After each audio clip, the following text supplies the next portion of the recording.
What happens over the next 8 seconds is so upsetting, we've decided to freeze time. We didn't know the breadth of it until we got to the hospital. Lillian and Simon Beauchamp We were taken into a separate room. would give anything We were told by the superintendent at the time. to do the same. He just said, Aaron's not coming back.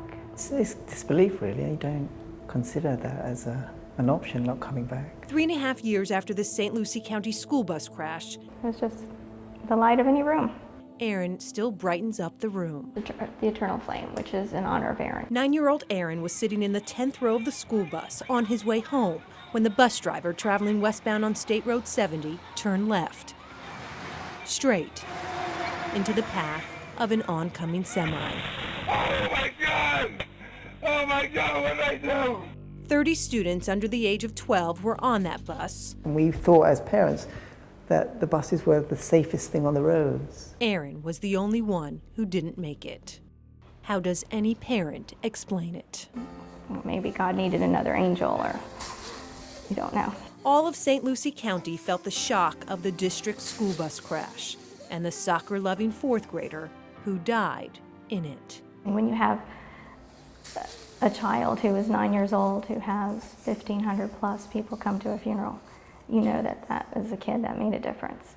19 other students were injured that afternoon, 8 of them serious. But what you haven't heard until now can best be told from here, our nation's capital, where the Port St. Lucie school bus crash of 2012 made history.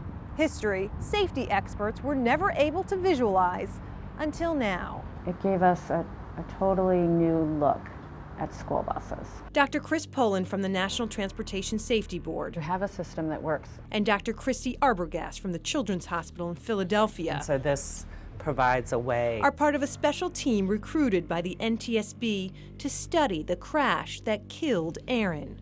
This was an extremely severe crash.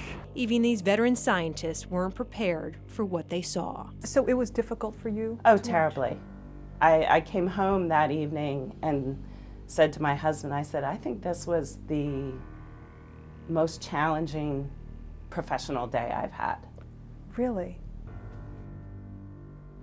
So that was my first reaction. And then the scientist in me recognized, as I said, the value of this data. This was a gold mine of information for you. Certainly. A gold mine because when it crashed, bus number 2414 was equipped with 4 surveillance cameras recording the entire time. And it captured not only those events before the crash so that we knew what was going on ahead of time, but what happened during the crash and then after the crash.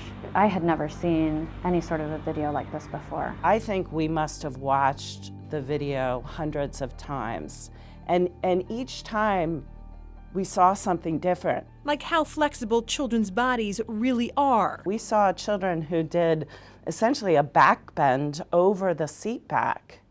No spinal injuries, no back injuries. Proving to this biomechanical engineer who designs child crash test dummies that the models they've been using are all wrong. How stiff those dummies are. You can see they kind of move like this. Then the students who just walked away, We could see it. some even after losing consciousness. Being able to see that time course is something, as a scientist, I've never seen before. And finally, the seatbelts.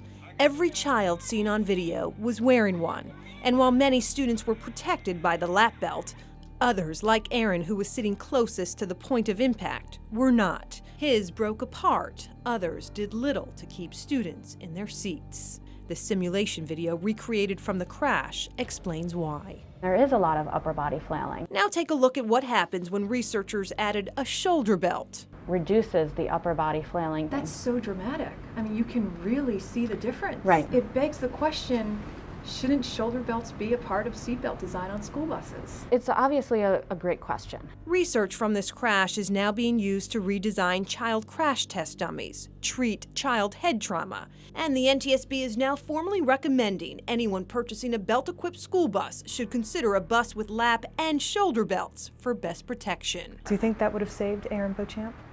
It's very challenging to be able to say that the severity of this crash was high. We don't know whether it would have helped Aaron, obviously, because he wasn't wearing that type of seatbelt. Everything around in the house is pretty much a little bit of Aaron. Aaron This was everything as was. He left it. still fills the Beauchamp's home, This was his description of what he wanted to be when he grew up. even the water bottle he drank from that morning It's part of Aaron, I guess. remains untouched. That's what he touched. This is the last image of Aaron Beauchamp before he died. His parents have never seen video of the impact. Probably invoked too much emotion. Aaron would want us to feel sad, though. He would want us to be He happy. wants to be happy. He'd say, oh, Dad or Mum, I'm sure he'd say, you don't have to. Move forward Yeah. and be happy. Enough of the tears, move forward. Yeah, he would. What would you say back? Trying. Yeah, you do as parents. I think probably the most important message would be that knowledge came out of this tragedy. They can learn from it, then his life would have made a difference.